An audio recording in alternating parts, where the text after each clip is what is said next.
অগ্রসর হতে থাকেন, এগোতে থাকেন, তাহলে একদিন না একদিন তিনি মহানুভবতার, জ্ঞানের, সাফল্যের হিমের স্বাদ অবশ্যই লাভ করবেন। মনে রাখবেন, মানব জীবনে ত্যাগ হলো অত্যন্ত গুরুত্বপূর্ণ অংশ। আসুন আমার সাথে ভালোবেসে বলুন, রাধা রাধা। আপনি কখনো কোনো বাজকে নিজের বাসা বানাতে দেখেছেন? এই বাজ যখনই কোনো বাসা বানায় তখন উঁচু গাছের ডালে বা কোনো পর্বতের শিখরে বাসা বানায়, অনেক উচ্চতায়, আর সেখানে তার সন্তানও জন্মগ্রহণ করে।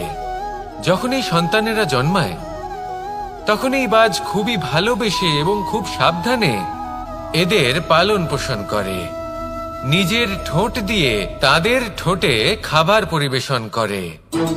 কিন্তু যেই সেই সন্তানেরা হৃষ্টপুষ্ট হয়ে যায় এবং সেই কথা বাজ নিজে বুঝতে পেরে যায়, সেই বাজ নিজেই সেই বাসা ছিন্ন ভিন্ন করে দেয়।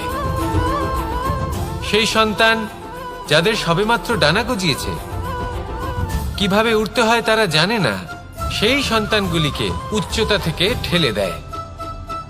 সেই সন্তান প্রথমে ভয়ভীত হয়ে যায়। তারা সামনে মৃত্যুকে দেখতে পেয়ে ভয়ের কারণে তাদের ডানা ঝাপটাতে থাকে, আর সেই প্রক্রিয়াতেই সেই সন্তানগুলি উড়তে শুরু করে দেয়। এবার এই ঘটনায় আমরা কি শিক্ষা পেতে পারি? এটাই, যদি আপনি মাতা পিতা হন তাহলে নিজের সন্তানকে অবশ্যই স্নেহ করুন, কিন্তু তাদেরকে নিজের আঁচলের তলায় বেঁধে রাখবেন না। যদি আপনি চান আপনার সন্তান জীবনে উন্নতি করুক, তাহলে নিজের মুঠো থেকে তাদের স্বতন্ত্র করে দিন, এই সংসারে সংঘর্ষ করতে দিন। সেই সন্তান নিজেই বুঝতে পারবে যে জন্মের সময় পাওয়া ডানা কি করে ব্যবহার করতে হয়। আর আপনার চোখের সামনে আপনার সন্তান এই আকাশে উড়তে থাকবে। তাহলে আসুন আমার সাথে ভালোবেসে বলুন, রাধা রাধা।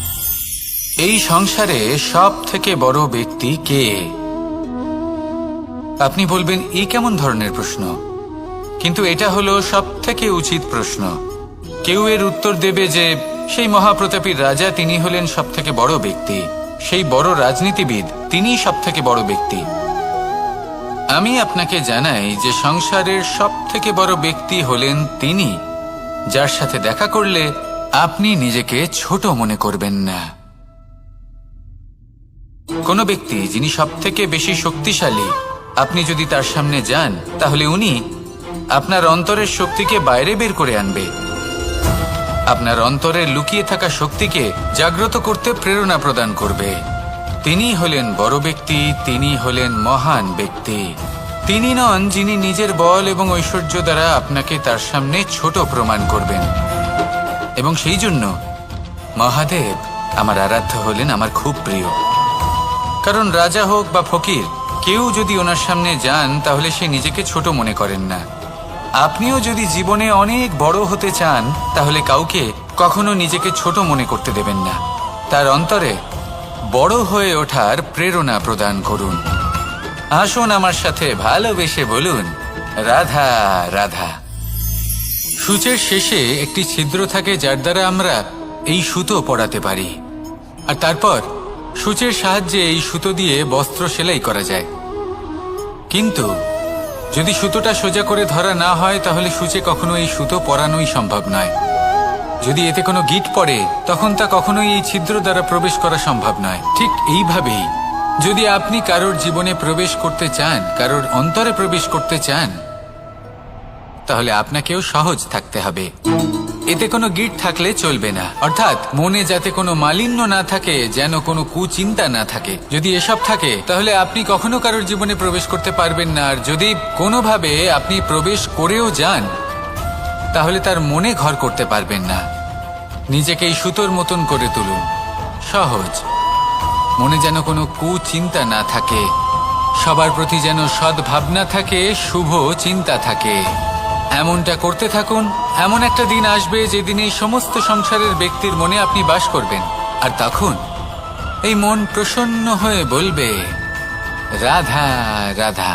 কথায় আছে যে এমন কোনো অক্ষর নেই যার দ্বারা কোনো মন্ত্র হয় না, এমন কোনো বনস্পতি নেই যা নিজেই একটা ঔষধি নয়, পৃথিবীর এমন কোনো ব্যক্তি নেই যার মধ্যে কোনো যোগ্যতা থাকে না। শুধু প্রয়োজন হলো যে ব্যক্তিকে আমরা খুঁজে চলেছি তাকে সঠিকভাবে চিনে নেওয়া। যদি তার যোগ্যতা, তার বিশেষত্ব আমরা বুঝতেই না পারি, তাহলে আর লাভ কি রইল? এই সংসারে এমন অনেক ব্যক্তি রয়েছেন যারা ছোট ছোট অসফলতার কারণে আপনাকে এটা বলে দেবে যে আপনি কোনো কাজের নন, আপনি হলেন মূর্খ, আপনি কিছুই করতে পারবেন না। এইসব কথায় কখনোই বিশ্বাস করবেন না, কারণ আপনি এবং প্রত্যেকটি জীব এই পরমাত্মা এবং এই প্রকৃতির সৃষ্টি, যা অত্যন্ত বিশেষ। যদি আপনাকে উদাহরণ দিই, তাহলে একদিকে আছে তরোয়াল, একটা বড় লম্বা তরোয়াল, যার দ্বারা যুদ্ধ করা যায়, জয়লাভ করা যায়। আর অন্যদিকে রয়েছে একটা ছোট্ট সূচ, কিন্তু যে কাজ একটা ছোট্ট সূচ করতে পারে তা একটা তরোয়াল দ্বারা সম্ভব নয়। এর অর্থ হলো এটাই যে প্রত্যেকটা রচনা অত্যন্ত অমূল্য এবং অত্যন্ত বিশেষ হয়। তাহলে বিশ্বাস রাখুন যে আপনি অত্যন্ত বিশেষ একজন, আর প্রেমের সাথে বলুন রাধা রাধা। এটা হলো ধান গাছ, এর থেকে যে চাল উৎপন্ন হয় তা মানুষ গ্রহণ করেন। আর এটা কি? এ হলো জংলি ঘাস। একবার ভেবে দেখুন, যদি এই জংলি ঘাস ধান গাছের আশেপাশে থাকে তাহলে কি হবে? ধান উৎপন্ন হতে পারবে? তা উৎকৃষ্ট হতে পারবে? আমরা কি তা গ্রহণ করতে পারবো? কখনোই নয়। এই জংলি ঘাস ধানকে নষ্ট করে দেবে, কিন্তু নিজে জীবিত থাকবে। এটাই হলো আজকের শিক্ষা। এই সংসারে যদি আপনি নীতির পথে চলতে চান, উচিত কর্ম করতে চান, সংসারকে সেবা করতে চান, তাহলে জংলি ঘাসের মতো ব্যক্তিদের থেকে সবসময় দূরে থাকতে হবে। সেই ব্যক্তি যারা দুর্নীতি এবং মিথ্যা দ্বারা পরিপূর্ণ, যাদের ব্যবহার অশুভ, যাদের অনেক অশুভ গুণ রয়েছে, তারা সঠিক নয়।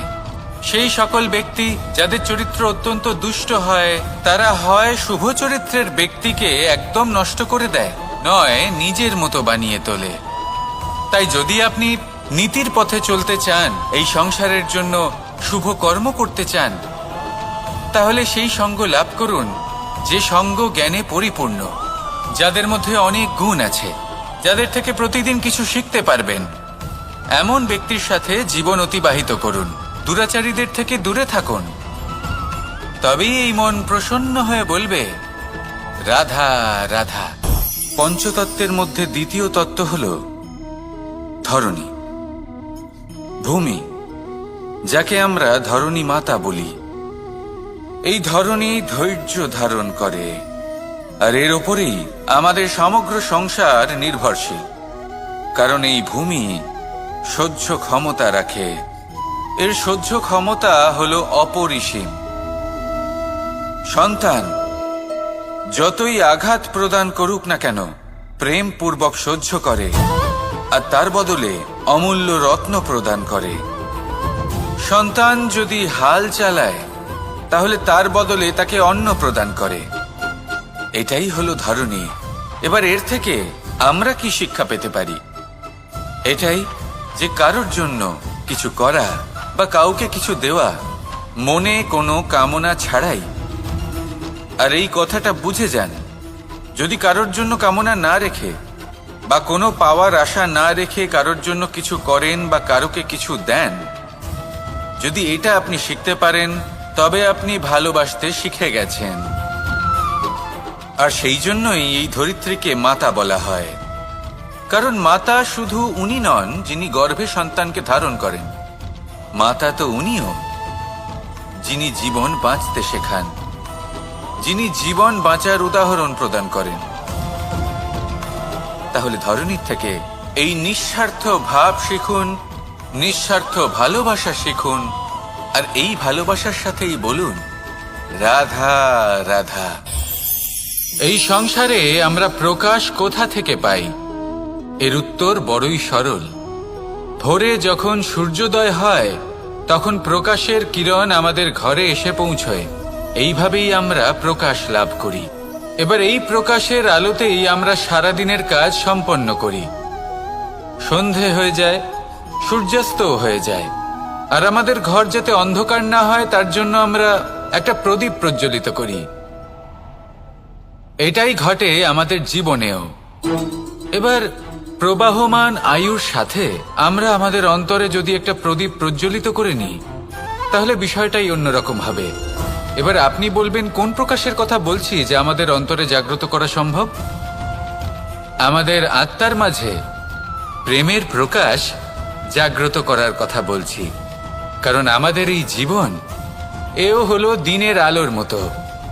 আজ প্রকাশ আছে, কিন্তু কোনোদিন অবশ্যই অস্ত হবে। কিন্তু অস্ত হবার আগে যদি আমরা আমাদের আত্মার মাঝে প্রেমের এই প্রকাশ উজ্জ্বলিত করে নিই, তাহলে আমাদের সন্ধ্যাকালও আমরা আনন্দে এবং প্রেমে যাপন করব। তাহলে আসুন আর আমার সাথে ভালোবেসে বলুন, রাধা রাধা।